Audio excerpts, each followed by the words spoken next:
ಶ್ರೀಶೈಲಕ್ಕೆ ಹೋಗ್ತೀರಿ, ಶ್ರೀಶೈಲಕ್ಕೆ ಹೋಗ್ತೀರಿ, ಅಲ್ಲಿ ಬ್ರಹ್ಮರಾಂಬ ಅದಾಳ, ಕದಳಿ ವನ ಅದ, ಅಲ್ಲಿ ಭೀಮನ ಕೊಳ್ಳದ, ಸಿದ್ದರಾಮ ಹಾರಿದ್ದು, ಅಲ್ಲಿ ಎಲ್ಲಾರಕ್ಕಿಂತಲೂ ಅಲ್ಲಿ ಶ್ರೇಷ್ಠವಾಗಿರೋ ಬೋಧಗಳೇ ಅದಕ್ಕೆ ನಮಸ್ಕಾರ ಮಾಡ್ತೀರಿ, ಮಲ್ಲಯ್ಯ ಮಾಡ್ತಾ ಇದ್ರಿ. ಅಲ್ಲಿ ಅಷ್ಟು ದೇವರಿದ್ರು ಕೂಡ ನೀವು ಮಲ್ಲಯ್ಯನಿಗೆ ಮಾಡ್ತಾ ಇದ್ದೀರಿ. ಮಲ್ಲಯ್ಯ ಮಾಡಿದ್ರಿ, ಹೆಂಡತಿಗೆ ನೀವು ಅಲ್ಲಿ ಕಿಮ್ಮತ್ತ ಬಹಳ ಕಮ್ಮಿ. ಸುಮ್ಮಗ ನಮಸ್ಕಾರ ಎಲ್ಲ ಮೇನ ನೀವು 3 ದಿನ ಬಾಳೆ ಇಟ್ಟರು ನೀವು ಏನ್ ಮಾಡ್ತೀರಿ ಅಂತ ಕೇಳಿದ್ರ ಮಲ್ಲಯ್ಯನಿಗೆ ಒತ್ತು ಕೊಡ್ತಾ ಇದ್ರಿ.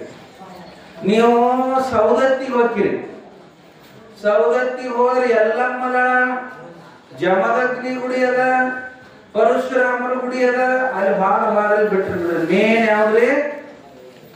ಎಲ್ಲಮ್ಮನಿಗೆ ಒತ್ತು ಕೊಡ್ತಾರೆ. ಹೌದಲ್ರಿ? ಅಲ್ಲಿ ಗಂಡ ಮಗ ಅವ್ರ ಕಡೆ ನೋಡಿರ್ತೀರಿ. ಮಹಾಲಕ್ಷ್ಮಿ ಕೊಲ್ಲಾಪುರ ಮಹಾಲಕ್ಷ್ಮಿ ಹತ್ತಿರ ಹೋಗ್ತೀರಿ, ಅಲ್ಲಿ ಗಂಡ ಅಲ್ಲಿ ಯಾರು ನೋಡಂಗಿಲ್ಲ, ಮಗಲು ದೇವ್ರ ಗುಡಿ. ಆದ್ರೆ ಒಂದೊಂದು ಸ್ಥಳದೊಳಗೆ ಏನಾಗ್ತದ ಅವರಿಗೇನೆ ಒತ್ತು ಕೊಡ್ತಾ ಇದ್ದಾರ. ಹಂಗ ಭೀಮಾಂಬಿಕಾ ಪುರಾಣದೊಳಗ ಒಂದು ಸ್ವಲ್ಪ ಭಾಗವನ್ನ ಗಂಡಂದು ಹಾಕೊಂಡು ಬಂದಾರ. ಅಂತಹ ಒಂದಿಷ್ಟು ಅವೈಜ್ಞಾನಿಕವಾಗಿರ್ತಕ್ಕಂತಹ ಪುರುಷ ಹೆಂಡತಿ ಮಾತನ್ನು ಎಲ್ಲಿವರೆಗೆ ಕೇಳುವುದು ಅಂತೇಳಿ ಯಾವ ದೇವನ ವಾಣಿಯನ್ನ ಧಿಕ್ಕರಿಸಿ ಹೋದಾಗ ಮರಣ ಆಗುತ್ತದ. ಆವಾಗ ಎಲ್ಲ ಊರಿನ ಗ್ರಾಮಸ್ಥರು ಕೂಡ ದುಃಖ ಮಾಡಿಕೊಂಡು ಅವನ ಅಂತ್ಯಕ್ರಿಯೆ ಅಂತಕ್ಕಂಥದ್ದಾಗುತ್ತದ. ಯಾವ ಒಂದು ಅವಾಗಿನ ಒಂದು ಪದ್ಧತಿಯ ಪ್ರಕಾರ ತನ್ನ ಒಡವೆ ಎಲ್ಲ ಆಭರಣಗಳನ್ನ ಭೀಮಾಂಬಿಕಾ ತಾಯಿ ತೆಗಿತಾ ಇದ್ದ. ತೆಗೆದ ಮೇಲೆ ದುಃಖ ಪ್ರಾರಂಭ ಆಗ್ತದ. ಮನೆಯೊಳಗೆ ಗಂಡ ತೀರಿ ಹೋಗ್ತಾನ. ಮಗು ಕಾಳಿಂಗ ಹರಿದಾಡ್ಕೊಂತ 2-3 ವರ್ಷಕ್ಕೆ ಬರ್ತಾನ. ಇನ್ನೇನು ಅಮ್ಮ ಅಮ್ಮ ಅಂತೇಳಿ ಮಾತನಾಡುವ ಸಮಯದಲ್ಲಿ ಏನಾಗ್ತದಂದ್ರ 4 ಜನ ಅಕ್ಕಂದಿರು, ಸಣ್ಣವರು ದೊಡ್ಡವರು. ಆ ಸಮಯದೊಳಗೆ ಕಾಳಿಂಗ ಅಂತಾನ, ಅಮ್ಮ ಇವ್ರು 4 ಮಂದಿ ಅಕ್ಕಂದಿರಿ ಇವತ್ತು ನನಗೆ ಹಾಲು ಕುಡಿಸ್ಲಿಲ್ಲ ಅಂತ ಸಣ್ಣ ಮಗು. ಆವಾಗ ತಾಯಿ ಅಂತಾಳ, ಕಾಳಿಂಗ ಇದ ಒಮ್ಮೆ ಮಾತನಾಡಿ ಇನ್ನು ನಾ ಮಾತನಾಡುವವರಿಗೆ ನೀವು ಮಾತಾಡಬೇಡ ಅಂತ ಆಜ್ಞೆಯನ್ನ ಮಾಡ್ತಾ ಇದ್ದಾರೆ ಮಗನಿಗೆ. ಯಾಕಂದ್ರೆ ನಮ್ಮ ಬಡತನವನ್ನ ಇನ್ನೊಬ್ಬರಿಗೆ ತೋರಬಾರದು. ಆವಾಗಿನ ಕಾಲದಲ್ಲಿ ಕುರಿಗಳು ಇದ್ದು, ಕೋಳಿಗಳು, ಹೊಲ ಭೂಮಿ, ಏನು ಎಲ್ಲ ಜವಾಬ್ದಾರಿ ತಾಯಿಯ ಮೇಲೆ ಬೀಳ್ತಾ ಇದೆ. ಅಂತ ಸಮಯದಲ್ಲಿ ಮಗನ ಚಿಂತೆಯನ್ನ ಮಾಡಿ ಮಾಡಿ ಆ ದುಃಖ ಮಾಸುವುದರೊಳಗಾಗಿ ಮಾವನಾಗಿರುವ ಬುಡ್ಡಪ್ಪನು ಕೂಡ ತೀರಿ ಹೋಗ್ತಾ ಇದ್ದಾನೆ. ದುಃಖ ಸಾಗರದಲ್ಲಿ ಬೀಳ್ತಾ ಇದ್ದಾರೆ ಭೀಮಾಂಬಿಕಾ. ಆವಾಗ ಅಣ್ಣನಾಗಿರುವ ಸಕ್ರಪ್ಪ ಬಂದು ಆಗಿದ್ದಾಗಿ ಹೋಗ್ಯದ, ನೀನು ಬಾರವ ಇಟಗಿಯ ಪುರಕ್ಕೆ ಬಾ, ನಿನಗೆ ಏನು ಬೇಕು ಎಲ್ಲ ಸೌಲಭ್ಯವನ್ನು ಮಾಡಿ ಕೊಡ್ತೇನೆ ಬಾ ಅಂತಂದಾಗ ಭೀಮಾಂಬಿಕಾ ಹೇಳ್ತಾ ಇದ್ದಾಳೆ, ಈ ಹೊಲ, ಈ ಮನೆ, ಕುರಿ, ಕೋಳಿ, ಮರಿಗಳನ್ನ ರಕ್ಷಣೆ ಮಾಡುವರ ಗಂಡ ತೀರಿದ ತಕ್ಷಣ ನಾನು ತವ್ರ ಮನೆಗೆ ಬಂದ್ರೆ ಜಗತ್ತಿನ ಜನ ಏನು ಮಾತಾಡ್ತಾರ, ಇಲ್ಲೇ ನನ್ನ ಬದುಕನ್ನ ನಾನು ಮಾಡಿಕೊಂಡು ಹೋಗ್ತೀನಿ ಅಂತೇಳಿ ಹೇಳ್ತಾ ಇದ್ದಾರೆ. 3-4 ಬಾರಿ ಅಣ್ಣ ತಮ್ಮ ಯಾರು ಬಂದ್ರು ಅವ್ರ ಮಾತನ್ನ ಕೇಳಲಾರದ ಕಾರ್ಯವನ್ನ ಮಾಡ್ಕೊಂತ ಹೋಗ್ತಾಳ. ಮುಂದೆ ಏನಾಗುತ್ತದಂದ್ರೆ ಊರನ ಜನ ಏನು ಮಾತಾಡ್ತಾ ಇದ್ರಲ್ಲ ಅವ್ರ ಬಾಯಿ ಹೆಚ್ಚಾಯ್ತ್ರಿ. ಆವಾಗ ಶ್ರೀರಪ್ಪ ಏನೋ ಅಂದ, ಅವನು ಪ್ರಾಣ ಹೋಯ್ತು ಸತ್ಯ. ಇವ ಗಂಡನ ಸಾವಿಗೆ ಇವಳೇ ಕಾರಣ ಆದ್ಲು, ಮಾವನ ಸಾವಿಗೆ ಇವಳೇ ಕಾರಣ ಆದ್ದು, ಇವಳಿಂದ ಇನ್ನ ಏನೇ ಊರಾಗ ಕೇಳಗಾಲ ಬರ್ತದ ಅಂತ ಜನ ಮಾತಾಡಕ್ ಹತ್ತಿದ್ರು. ಅದರಾಗ ಒಂದು 4 ಜನ ಏನು ಮಾಡಿದ್ರು ಅಂದ್ರ ಆ ಹೆಣ್ಮಗಳನ್ನ ಏನಾರ ಮಾಡಿ ಮೆಟ್ಟು ಬಿಡಿಸು ನಡ್ರಿ, ಹೋಗ್ಲಿಕ್ಕೆ ಮಾಟ ಮಂತ್ರ ಯಂತ್ರ ತಂತ್ರ ಅಂತ ಇದನ್ನ ಮಾಡ್ಕೊಂತ ಹೋಗ್ತಾಳ ಅಂತ ಮಾತಾಡಕ್ ಹತ್ತಿದ್ರು. ಯಾವ ತಂತ್ರ ಇದ್ದಿದ್ದಿಲ್ಲ, ಮಂತ್ರ ಇದ್ದಿದ್ದಿಲ್ಲ, ಭಕ್ತಿಯಿಂದ ಭಗವಂತನ ಸ್ಮರಣ ಬಿಟ್ರೆ ಏನೋ ಮಾಡ್ತಾ ಇದ್ರು. ಅಂತ ಸಮಯದಲ್ಲಿ 4 ಜನ ಸಿಟ್ಟಿಗೆ ಎದ್ರು, ಮೆಟ್ಟು ಬಿಡಿಸೋನು ಯಾರು ಮಟ್ಟ ಬಿಡಿಸಕ್ ಸಾಧ್ಯದ ರೀ?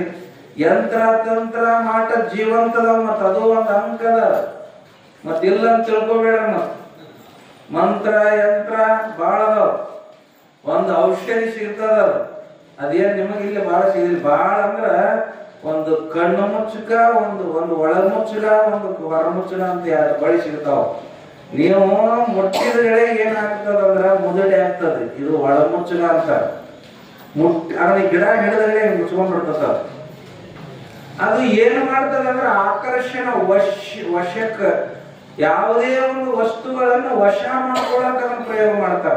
ಅದಕ್ಕಿಂತಲೂ ಬಹಳ ಬೆಲೆಯುಳ್ಳದಂದ್ರೆ ಇದು ಒಳಗ ಮುಚ್ಚುವ ಹಿಡಿದಗಡೆ ಮುಚ್ಚದ, ಹೊರ ಮುಚ್ಚದ ಅಂದ್ರ ಹಿಂಗ್ ಹಿಡಿದಗಡೆ ಹಿಂಗಿದ್ದದ್ ಹಿಂಗ್ ಬಿಟ್ಬಿಡ್ತದೆ. ಅದು ದೊಡ್ಡ ಕೆಲಸ ಮಾಡ್ತದೆ.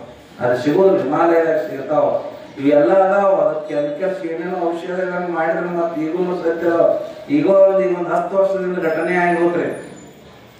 ಈ ಕೋಡಿಹಾಳದವ್ರ ಅಂತ ಬರ್ತಾರ, ರಾಯಚೂರ್ ಕಡೆ ಒಂದು ಊರ ಐತ ಕೋಡಿಹಾಳದವ್ರ ಅಂತೇಳಿ. ಅವರು ಒಬ್ಬ ಸುಡುಗಾಡಿಸಿದ್ದ ಆಗಿರುವ ಸತ್ಯ ಘಟನೆ. ಆ ಸ್ಮಶಾನದಲ್ಲಿ ದುಃಖದಿಂದ ಯಂತ್ರ ಮಂತ್ರಗಳನ್ನ ಮಾಡವ ಒಂದು ಊರಿಗೆ ಬಂದಾನ್ರಿ. ಒಂದು ಊರಿಗೆ ಮತ್ ಅವ್ರು ನೋಡ್ರಿ ಮುಂಜಾನೆ ಬರಂಗಿಲ್ಲ, ಎಲ್ಲಾರು ಸುಡುಗಾಡಿಸಿದ್ರ 10ರ ಮ್ಯಾಲ, ಇಲ್ಲಾಂದ್ರ ರಾತ್ರಿ 10 ರಾತ್ರಿ 1ರಿಂದ 2, 3 ಇಲ್ಲ 10ರ ಮ್ಯಾಲ.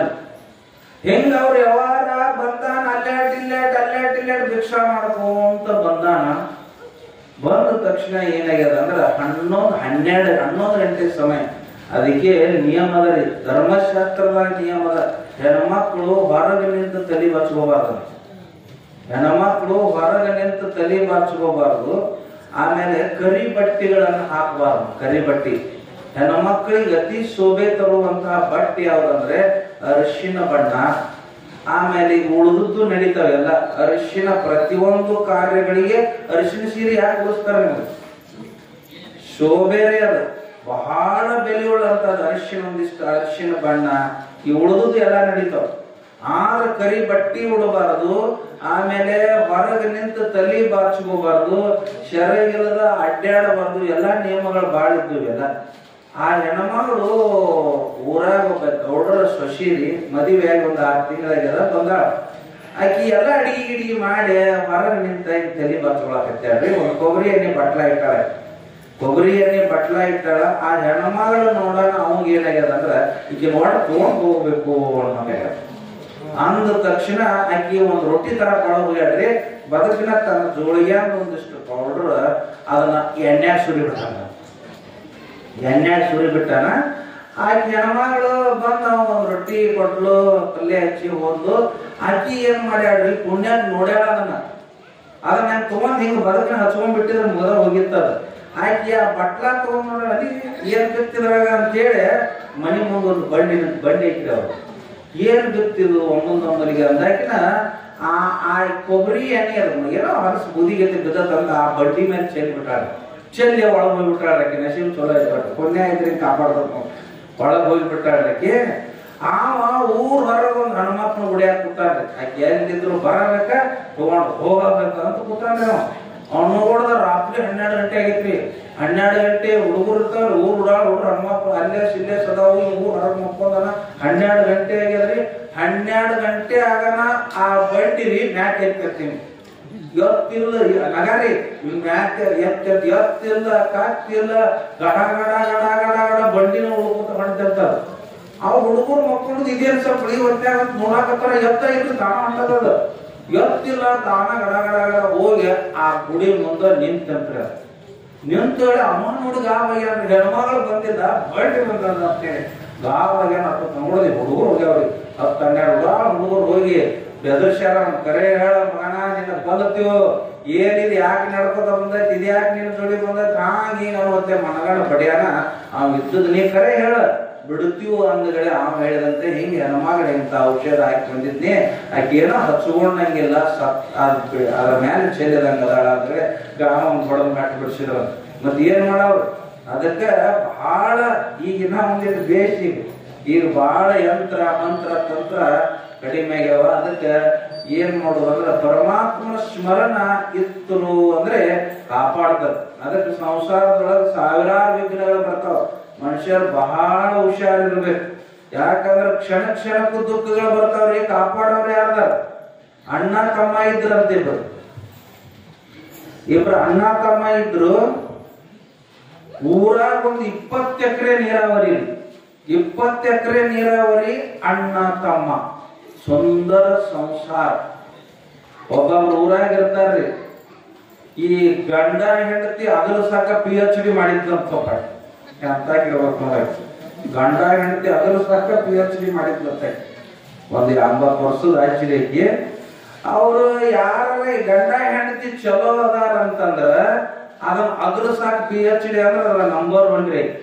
ಒಂದು ಹೊಸದಾಗಿ ಮದುವೆ ಆಗಿ ಬಂದ್ರೆ ಗಂಡ ಹೆಂಡತಿನ ಬಿಟ್ಟು ಬರಂಗಿಲ್ಲ, ಹೆಂಡತಿ ದೇವ್ರಿಗೆ ಬಂದ್ರು ಜೋಡಿಗೆ ಹೋಗುದು, ಅವ್ರಿಗೆ ಎಲ್ಲಿ ಬಂದ್ರು ಗಂಡ ಹೆಂಡತಿ ಬಾಳ ಜೀವಿತತ್ರಿ.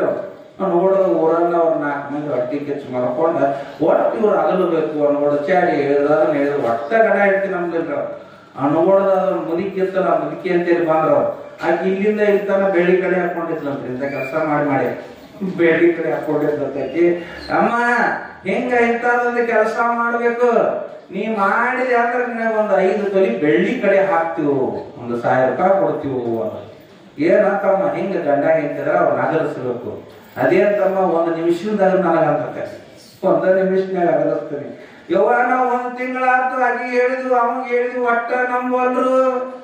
ಮನ್ಗಡ್ದ ಬರ್ರಿ ಯಾರು ಎಂತವ್ರು ನೋಡೋದವು, ನೀವೆಲ್ಲ ರೆಡಿ ಮಾಡ್ಕೊಡ್ರಿ, 1 ನಿಮಿಷನಾಗ ಅಗಲಿಸ್ತೀರಿ. ಅವ್ರು ನಗೋಡದ ಅವ್ರು ಗಂಡ ಹೆಂಡತಿ ಬಂದ್ರಿ, ಸ್ನಾನ ಪೂಜೆ ಮುಗಿಸ್ಕೊಂಡು ಬಂದ್ರು. ಅಮ್ಮ ನಮಸ್ಕಾರ ಮಾಡಿದ್ರು. ಆ ಮುದುಕಿ ಬಂದು ಕುಂತಿ ಬಂದ್ಗಡೆ ಹೋಗಿ ಅಲ್ಲಿ ಬೂಟ್ ಹಾಕೊಳಕ್ ಎತ್ತಿದ್ದ. ಆಕಿ ಮೊದಲು ನಿಂತಿದ್ದಳ್ರಿ, ಏ ತಂಗಿ ಬಾಡಿ ಬಾ ಅಂದ್ರೆ ಬಂದಳ್ರಿ. ಬಾ ಅಂದ ತಕ್ಷಣ ಅವಲ್ಲಿ ಬೂಟ್ ಹಾಕೊಂಡೆ ನಂಗ ಹೋಗಿ ಅಂತ ಎತ್ತಿ ಬಿಟ್ಟು ನಿಂತ್ರಿ. ಅವ ಬಂದ್ಗಡೆ ಕಿವಿ ತಾಯಿ ಮುಂದೆ ಮಾಡುವ, ಕಿವಿ ಮುಂದೆ ಮಾಡಿದ್ರಿ. ಮುಂದೆ ಮಾಡಿದ್ರೆ ಹೇಳಿದ್ದದ್ದು ಕಿವಿ ಆಗಿ ಏನಂದ್ರ, ನಾ ಹೇಳಿದ್ದು ಯಾರ ಮುಂದೆ ಹೇಳಬೇಡ, ಹೇಳಜ್ಜಿ ಏನ್ ಹೇಳು, ಅದಲ್ಲ ನಾ ಹೇಳಿದ್ದು ಯಾರ ಮುಂದೆ ಹೇಳಬೇಡ, ಅದ್ರ ಹೇಳ ಏನಾರ ಹೇಳ, ನಾ ಹೇಳಿದ್ದು ಯಾರ ಮುಂದೆ ಹೇಳಬೇಡ, ಹೇಳಬೇ ಅಜ್ಜಿ, ನಾ ಹೇಳಿದ್ದು ಯಾರ ಮುಂದೆ ಹೇಳಬೇಡ, ನಾ ಹೇಳಿದ್ದು ಯಾರ ಮುಂದೆ ಹೇಳಬೇಡ. ಮಂತ್ರ ರೇಟಿದ ನಾ ಹೇಳಿದ್ದ